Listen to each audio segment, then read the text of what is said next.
Hello students and viewers, welcome to Sanita tutorial classes. तो आज का हमारा टॉपिक है स्टैंडर्ड हाइड्रोजन इलेक्ट्रोड्स। तो हम इसके बारे में पढ़ेंगे कि आखिर इसकी ज़रूरत क्यों पड़ी, ये क्या है और इसके इंपॉर्टेंस यानी एप्लीकेशंस क्या क्या हैं। तो वीडियो शुरू करने से पहले अगर आप चैनल पे नए हैं तो चैनल को सब्सक्राइब कर दें, लाइक कर दें और हाँ, बगल में ऑल बेल आइकन को भी जरूर प्रेस कर दें ताकि मेरे आने वाले हर वीडियो का नोटिफिकेशन आपको मिलता रहे। तो चलिए इस वीडियो स्टार्ट करते हैं। तो स्टैंडर्ड हाइड्रोजन इलेक्ट्रोड की डिस्कवरी इसलिए हुई क्योंकि जब भी हम किसी भी इलेक्ट्रोकेमिकल सेल्स, जैसी बात हमारे पास या तो ऑक्सीडेशन हाफ सेल्स होता था या रिडक्शन हाफ सेल्स होता था, तो हम इनमें ये वैल्यू ही नहीं पता कर पाते थे कि वो अपने सॉल्यूशन के रिस्पेक्ट में कितना पॉजिटिव या कितना निगेटिव चार्ज है। मतलब उसकी पॉजिटिविटी या उसकी निगेटिविटी को मेजर करने का कोई एक निश्चित पैरामीटर नहीं था। तो इसका इंपॉर्टेंस इसलिए है क्योंकि हमारे पास कोई एक स्टैंडर्ड जीरो नहीं था। स्टैंडर्ड जीरो मतलब ये कि हम जिसके रिस्पेक्ट में अपने इलेक्ट्रोकेमिकल सीरीज के पोटेंशियल डिफरेंस को मेजर कर सकें। अब ये जरूरत क्यों पड़ी, रीजन क्या था कि जब हम किसी ऑक्सीडेशन हाफ सेल्स या रिडक्शन हाफ सेल्स का हम पोटेंशियल डिफरेंस लेते थे तो हम इलेक्ट्रोड और सॉल्यूशन के बीच के रिस्पेक्ट का ही लेते थे।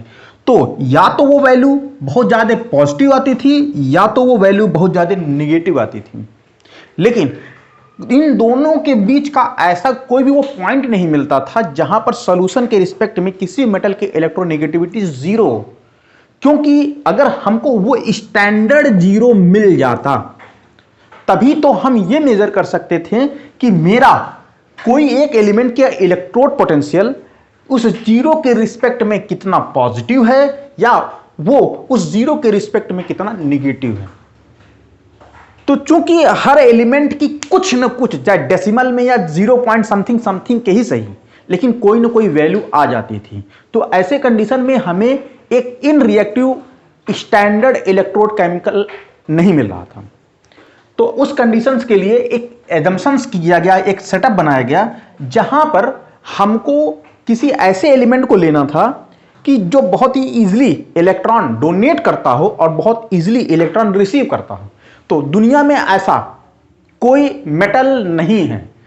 हमने यही पढ़ा होगा कि मेटल या तो इलेक्ट्रोपॉजिटिव होते हैं जो बहुत तेजी से इलेक्ट्रॉन निकालते हैं और कुछ एलिमेंट्स होते हैं जो इलेक्ट्रॉन बहुत स्लोली निकालते हैं लेकिन निकालते जरूर हैं। तो ऐसे कंडीशन में हमको वो स्टैंडर्ड एलिमेंट नहीं मिल रहा था जो इलेक्ट्रॉन निकाल सके और इलेक्ट्रॉन ले भी सके उतनी ही पोटेंसी से। तो पूरे पीरियोडिक टेबल में आपने देखा होगा कि एक ही एलिमेंट ऐसा है जो ये काम करता है, वो है हाइड्रोजन। लेकिन हाइड्रोजन मेटल थोड़ी है।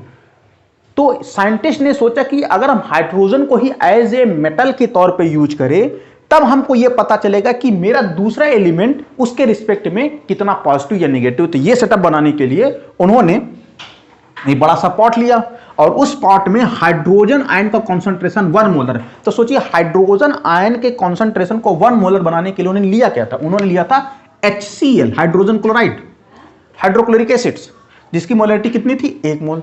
आप सभी को पता है कि प्लेटिनम एकमात्र ऐसा मेटल है जिसकी लगभग सभी एलिमेंट के साथ जो रिएक्टिविटी है तो 0 होती है।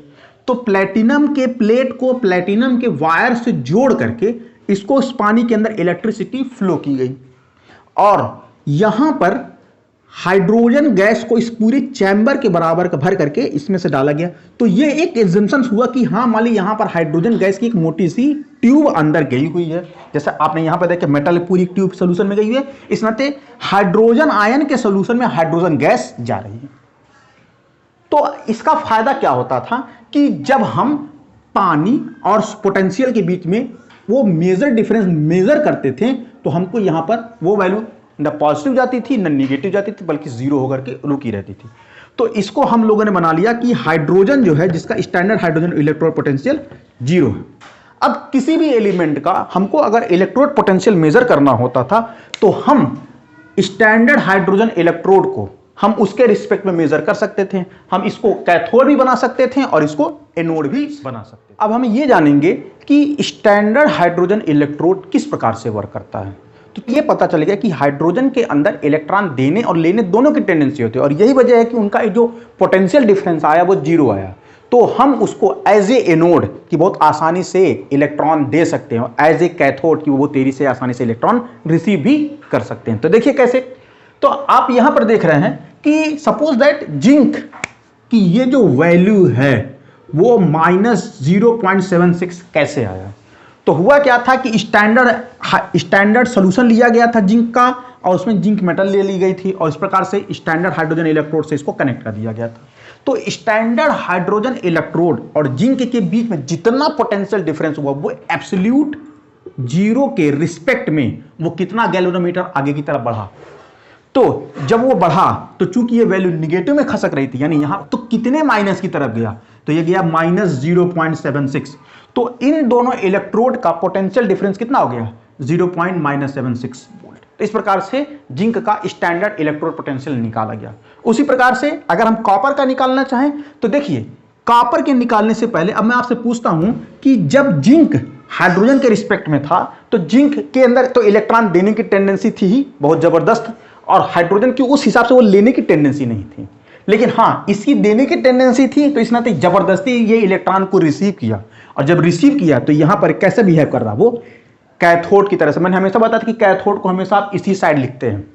तो यहां पर हाइड्रोजन इलेक्ट्रोड पोटेंशियल एक कैथोड की तरह से वर्क करने लगा, और यहां पर आपने देखा हुआ क्या होगा कि पानी के अंदर जो हाइड्रोजन आयन था, पानी के अंदर जो हाइड्रोजन आयन था, तो जब जिंक के प्लेटों के ऊपर निगेटिव चार्ज इकट्ठा हो गए थे, तो जब ये सारे इलेक्ट्रॉन इस वायर के थ्रू दूसरे प्लेट की तरफ जाने लगे, तो ये पूरा का पूरा चार्ज, पूरा का पूरा प्लेट निगेटिवली चार्ज हो गया, और उस निगेटिवली चार्ज होने की वजह से जितने भी प्लस आयन हाइड्रोजन थे वो जाकर के इनके साथ चिपक करके क्या रिड्यूस होना शुरू कर दिया, और हाइड्रोजन गैस के रूप में निकलना शुरू कर दिया।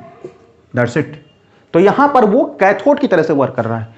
लेकिन दुनिया में सभी एलिमेंट जिंक की तरह से इलेक्ट्रोपॉजिटिव नहीं होते हैं। बहुत सारे एलिमेंट्स ऐसे होते हैं जो इलेक्ट्रोनेगेटिव, मतलब मेटल होते हैं, उनके पास इलेक्ट्रॉन भी होता है, लेकिन उनका एटॉमिक साइज छोटा होने की वजह से वो इलेक्ट्रॉन देते नहीं बल्कि लेते हैं, और जब लेंगे तो किसके रिस्पेक्ट में ले रहे हैं, हाइड्रोजन के। तो अब स्टैंडर्ड हाइड्रोजन इलेक्ट्रोड को हम एनोड की तरह से वर्क करेंगे। अब हुआ यूं कि जैसे मान आपने कॉपर ही लगा दिया, कॉपर का इलेक्ट्रोकेमिकल सेल लगा दिया, तो कॉपर के साथ वो रिएक्शन होना शुरू कर दिया कि जिसकी वजह से कॉपर आयन कॉपर मेटल से ज्यादा इलेक्ट्रोनेगेटिव है, तो जिसकी वजह से वो इनके इलेक्ट्रॉनों को खींच करके ये इसके ऊपर कॉपर का एक मोटा सा रिडक्शन होना शुरू कर दिया। यानी यहां पर कॉपर आयन 2 इलेक्ट्रॉन को रिसीव करके कॉपर आयन में कन्वर्ट हो गया, तो जिसकी वजह से आपका ये जो इलेक्ट्रोड है इसके सारे इलेक्ट्रॉन पानी के अंदर जाने लगे, तो जिसकी वजह से इस पर इलेक्ट्रॉन की जाने की वजह से ये मेटल हमारा पॉजिटिव हो गया। और जब मेटल पॉजिटिव हो गया तो कोई भी एलिमेंट इलेक्ट्रिकली न्यूट्रल रहना चाहता है, तो उस न्यूट्रलिटी को मेंटेन करने के लिए ये हमारा हाइड्रोजन से इलेक्ट्रॉन जबरन खींचना शुरू कर देता है। और जब हाइड्रोजन से इलेक्ट्रॉन लेना शुरू करता है, क्योंकि हाइड्रोजन के अंदर टेंडेंसी होती है, कोई आया तो इलेक्ट्रॉन ले लिया तो वो हाइड्राइड बन जाएगा, और कोई मांगा तो दे भी दिया, तो ये अपने इलेक्ट्रॉन को देना शुरू कर देते हैं। और जब ये देना शुरू कर देते हैं तब यहां पर रिडक्शन प्रोसेस स्टार्ट होता है। तो यानी यहां पर कॉपर के रिडक्शंस के लिए हाइड्रोजन का ऑक्सीडाइज होना बहुत जरूरी है। तो सिंपली यहां पर हमारा जो हाइड्रोजन था वो हाइड्रोजन आयन में कन्वर्ट होता था और वो इलेक्ट्रॉन भी निकालता था। तो यहां पर ये किस तरह से वर्क कर रहा है, एज ए एनोड की तरह से वर्क कर रहा है। तो आपने देखा कि हाइड्रोजन आयन सॉल्यूशन के अंदर जा रहा है, यानी मेटल से हाइड्रोजन आयन सॉल्यूशन के अंदर जा रहा है, और इलेक्ट्रॉन वायर के थ्रू होते हुए इसको यहां तक इसको न्यूट्रलाइज कर रहा है। तो जब दोनों प्लेटों का इलेक्ट्रोड पोटेंशियल निकाला गया, तो यहां पर आप देख रहे हैं कॉपर चूंकि 2 रूप में मिलते हैं, क्यूप्रिक और क्यूप्रस के रूप में, तो ये दोनों का, ये क्यूप्रस है सिंगल प्लस चार्ज, और ये क्यूप्रिक का, दोनों का पोटेंशियल डिफरेंस दिया हुआ है। तो केवल कॉपर और जिंक की नहीं, तो सभी एलिमेंट का स्टैंडर्ड सॉल्यूशन बना करके हाइड्रोजन के रिस्पेक्ट में इस तरह से रख करके, देखिए जो भी एलिमेंट हाइड्रोजन से नीचे हैं तो हाइड्रोजन उनके लिए एनोड बनेगा, और मेटल उनके मेटल क्या बनेंगे हमारे लिए, कैथोड बनेंगे। इस प्रकार से एक रिएक्टिविटी सीरीज निकाली गई। अब इस रिएक्टिविटी सीरीज का यूज क्या हुआ, तो जिस एलिमेंट का इलेक्ट्रोड पोटेंशियल डिफरेंस वैल्यू जितना ज्यादा निगेटिव था वो उतना ही ज्यादा हाईली रिएक्टिव था, और जिसकी वैल्यू जितनी ज्यादा पॉजिटिव थी, आपने देखोगे कॉपर सिल्वर गोल्ड जहां ज्यादा इसका वैल्यू प्लस होती जा रही है, तो जिसकी वैल्यू जितना ज्यादा पॉजिटिव हो उतना ही ज्यादा लेस रिएक्टिव। तो इस प्रकार से एक इलेक्ट्रोकेमिकल सीरीज की वजह से हम पूरा ये चार्ट को एक्सप्लेन। नर्स्ट ने एक इक्वेशन दिया था कि उसमें इलेक्ट्रोड और उनके सॉल्यूशन के बीच पोटेंशियल डिफरेंस को कैलकुलेट करने का एक इक्वेशन दिया था और उन्होंने नाम दिया था नर्स्ट इक्वेशन। अब ये नर्स्ट इक्वेशन है क्या? नर्स्ट इक्वेशन में उन्होंने कहा कि स्टैंडर्ड की आप बात छोड़ दिए कि आपने सॉल्यूशन का कॉन्सेंट्रेशन 1 मोलर लिया और आपने atmospheric pressure 1 ATM, temperature 25 degree Celsius लिया, वो अलग बात है। लेकिन अगर आपने एक रैंडम एनवायरनमेंट लिया, रैंडम सॉल्यूशन लिया, तो आखिर उस रैंडम सॉल्यूशन का अपने इलेक्ट्रोड के बीच में क्या पोटेंशियल डिफरेंस होगा, ये मेजर करने के लिए उन्होंने मेथड दिया जिसको हम लोग नर्स्ट इक्वेशन कहते हैं। अब उन्होंने बताया कैसे? उन्होंने कहा कि मान लिया हम सॉल्यूशन की बात करते हैं, सॉल्यूशन में हमारा जो मेटल आयन है, अगर वो n इलेक्ट्रॉन रिसीव करके रिड्यूस स्टेट में चला जाता है, तो ये इनका ऑक्सीडाइज स्टेट और ये हमारा रिड्यूस स्टेट, तो अब उन्होंने कहा इस रिडक्शन का पोटेंशियल डिफरेंस निकाला जा सकता है। तो उन्होंने एक फार्मूला दिया था, उस फार्मूले में उन्होंने कहा था कि E oxidise state upon reduce state is equal to E naught M upon N. तो ये फार्मूला नर्स्ट इक्वेशन कहलाता है। अब इस नर्स्ट इक्वेशन को और भी सिंप्लीफाई किया गया है। सिंप्लीफिकेशंस में electrode potential of elements is equal to standard electrode potential value of the metal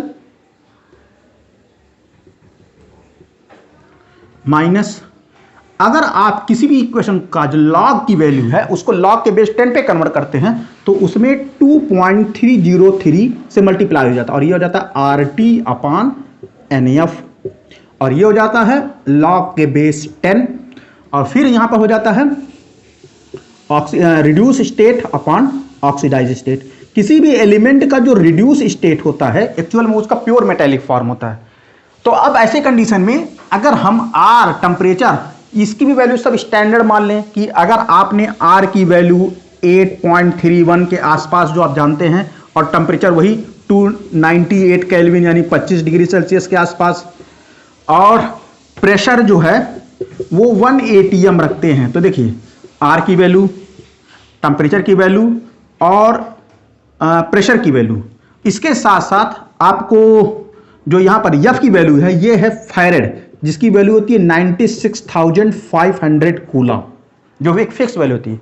अगर इन सारे यूनिट की वैल्यू को इसमें सेट कर दें तो जो नया इक्वेशन प्राप्त होता है oxidise state upon reduce state is equal to standard E minus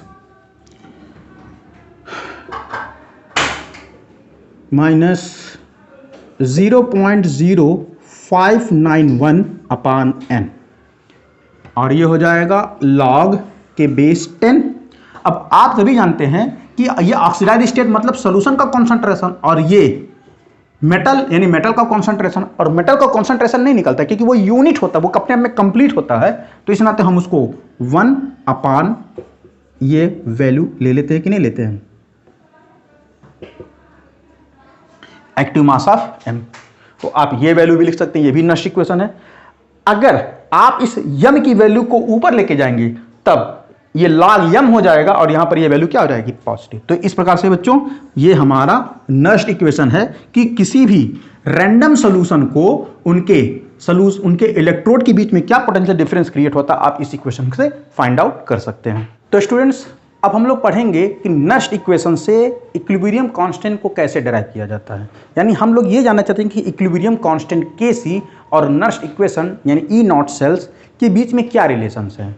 तो इसको जानने के लिए तो सबसे पहले आपको नर्स्ट इक्वेशन पता होना चाहिए, जहां पर आपने लिखा था E oxidise state upon reduce state of metal is equal to E naught cells of standard cells minus 0.059 upon n log के बेस 10 1 अपॉन oxidise state active mass of m। ये लिखा जा सकता है, ये नर्स्ट इक्वेशन है। तो इसी इक्वेशन के आधार पे अगर हमने जिंक मेटल को जिंक सॉल्यूशन में डाला तो इस हिसाब से हमारा फार्मूला बन जाएगा E zinc ion upon zinc is equal to E naught cell zinc ion upon zinc minus 0.0591 upon N ये होता है नंबर ऑफ इलेक्ट्रॉन्स होते हैं, और लॉग के बेस 10 1 अपान जिंक आयन लिखा जा सकता है। इसको आप बना लेंगे इक्वेशन नंबर 1। और अगर आपका ये जिंक मेटल ना हो करके कॉपर हो और ये कॉपर मेटल हो, तब इक्वेशन इसके अकॉर्डिंग चेंज हो जाएगा और तब लिखा जाएगा E copper ion is equal to E naught copper 2 plus copper minus 0.0591 upon N log के बेस 10 1 अपान कॉपर आयन। इसको बना लीजिए इक्वेशन नंबर 2। अब चूंकि आपने इसको ई सेल निकाला था, स्टैंडर्ड ई सेल यानी ई सेल आपने निकाला था और स्टैंडर्ड ई सेल निकाला था, तो आपने फार्मूला लगाया था कि ई कैथोड माइनस ई एनोड। तो आप सभी को पता था कि जिंक मेटल हमारा एनोड बना हुआ था और कॉपर हमारा कैथोड बना हुआ था। तो इस हिसाब से हम जब ये वैल्यू रखते हैं तो पहले कैथोड हम कॉपर की जगह रखते हैं, standard copper minus 0.0591 upon N log के base 1 upon active mass of copper ion minus.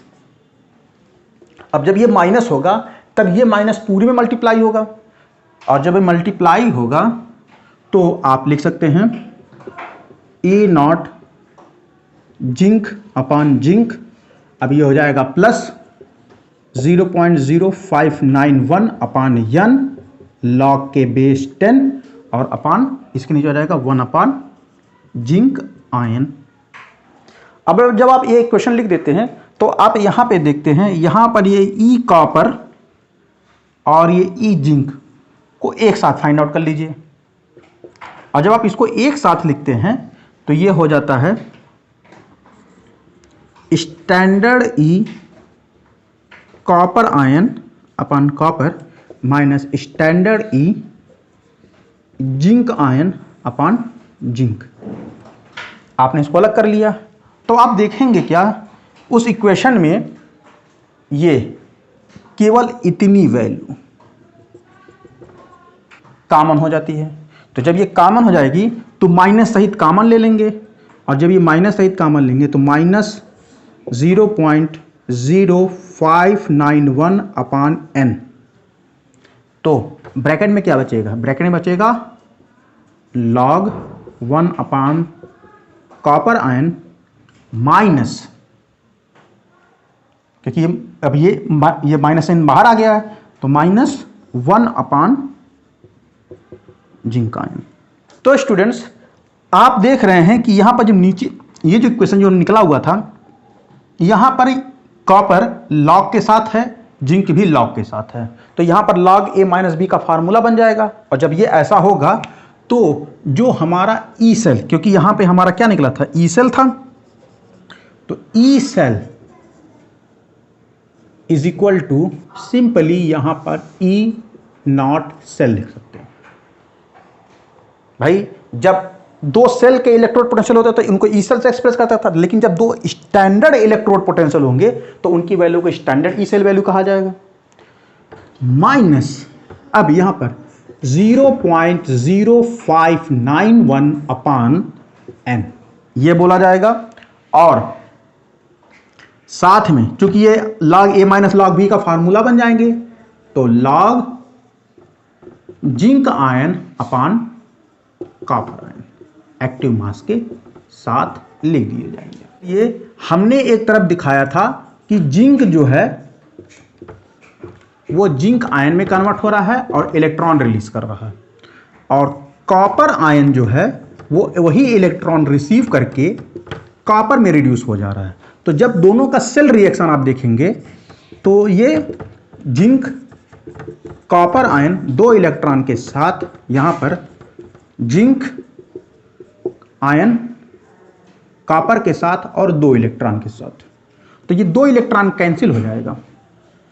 अब जब 2 इलेक्ट्रॉन कैंसिल हो जाएगा तो आप सिंपली देखते हैं कि इस रिएक्शन में जो जिंक आयन होता है वो प्रोडक्ट का हिस्सा है और कॉपर जो है रिएक्टेंट का हिस्सा है। यानी अगर हम इनका हम लोग इक्विलिब्रियम कांस्टेंट निकालते हैं तो यहां पर वैल्यू लिखी जाएगी Kc is equal to product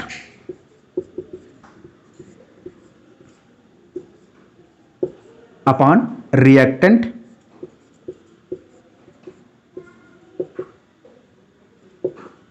चूंकि मैंने इक्वेशन बहुत पहले कह दिया था कि जिनका एक्टिव मास रिड्यूस स्टेट में होता है उनकी वैल्यू 1 ले ली जाती है, तो यहां पर ये वैल्यू क्या लिखी जाएगी,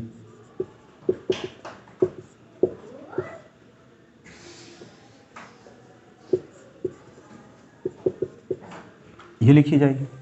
तो अगर आप जिंक और कॉपर के स्थान पर सीधे Kc लिख दें तो भी आपका इक्वेशन सही हो जाए। तो स्टैंडर्ड ये हो जाएगा ई सेल, ये तो वह जिंक के रिस्पेक्ट, लेकिन मैंने कहा कोई भी सेल हो तो E cell is equal to E naught cell minus 0.0591 upon n log के बेस 10 Kc। तो आप स्टैंडर्ड इलेक्ट्रोड पोटेंशियल और Kc के बीच का ये रिलेशन फाइंड आउट कर सकते हैं। तो अब यहां पर बच्चों जब आपको ये क्वेश्चन मिलता है तो चूंकि यहां पर आपने एक साइन लगाया है क्या कि आपका रिएक्शन इक्विलिब्रियम में है। इक्विलिब्रियम क्या होता है बच्चों समझिए, ये हम सेल के अंदर में कैसे समझेंगे कि सेल के अंदर इक्विलिब्रियम क्या होता है। याद करिए अभी तक आप 2 इलेक्ट्रोडों के पोटेंशियल डिफरेंस का लाभ लेकर के आप इलेक्ट्रिसिटी रिसीव कर रहे थे, यानी इलेक्ट्रिसिटी को फ्लो कर रहे थे। लेकिन एक समय ऐसा आता है कि रिडक्शन और ऑक्सीडेशन प्रोसेस दोनों क्या जाते हैं, इक्वल बैलेंस चलने लगते हैं। मतलब कहने का मतलब यह है कि जिस तेजी से जिंक जो है वो जिंक आयनों में ऑक्सीडाइज होता है और इनके ऑक्सीडेशन से जो इलेक्ट्रॉन निकलते हैं उसी इलेक्ट्रॉन को कॉपर में लेकर में रिड्यूस हो रहा है, तो अगर दोनों का रेट बराबर हो जाए, दोनों का रेट बराबर हो जाए यानी किसी भी इलेक्ट्रोड पे दोनों का सेम पोटेंशियल जनरेट हो जाए, तो वहां पर वो जो करंट का फ्लो होगा वो क्या हो जाएगा, न्यूट्रल हो जाएगा। और उस न्यूट्रलिटी में हमारा जो ई सेल की वैल्यू होती है एट इक्विलिब्रियम, तो वहां पर इक्विलिब्रियम में जो हमारा ई सेल की वैल्यू होती है वो क्या हो जाती है, 0 हो जाती है। और जब ई सेल की वैल्यू 0 हो जाएगी तो अब ऐसे कंडीशन में 0, इसी क्वेश्चन को रखिए 0 is equal to standard E cell, क्योंकि ये वैल्यू कभी 0 नहीं होगी, माइनस 0.0591 अपॉन n log के बेस 10 Kc लिखा जाएगा। तो ये पूरी वैल्यू को इन्वर्ट कर दीजिए, यानी E cell is equal to 0.0591 upon n log के बेस 10 Kc। यानी जब भी कोई 2 सेल का पोटेंशियल डिफरेंस न्यूट्रल हो जाए तो वो उनका इक्विलिब्रियम स्टेट होता है। यानी अब यहां से आप अगर आपको इक्विलिब्रियम कांस्टेंट पता हो तो आप ई सेल की वैल्यू फाइंड आउट कर सकते हैं, और अगर आपको ई सेल की वैल्यू पता हो तो आप Kc की वैल्यू को क्या कर सकते हैं, फाइंड आउट कर सकते हैं। तो बच्चों हम लोगों का अगला टॉपिक है relation between Gibbs free energy यानी delta G and E cell यानी गैल्वेनिक सेल। गैल्वेनिक सेल का ये सेल डिफरेंस निकालने का एक इंडिकेशन है कि ई सेल से उसको इंडिकेट करते हैं, यानी ई सेल और डेल्टा जी में क्या संबंध है। तो बुक्स में बच्चों कुछ ऐसे इक्वेशन दिए गए हैं जो शायद आपको खोजने में प्रॉब्लम हो या फिर आपको समझने थोड़ी सी दिक्कत हो, तो मैं उसको थोड़ा सा सिंप्लीफाई करता हूं। सिंप्लीफाई क्या करता हूं बच्चों, आप लोगों ने 10th में एक फार्मूला पढ़ा था। फार्मूला क्या पढ़ा था कि V is equal to W upon Q, ये तो पढ़ा ही था।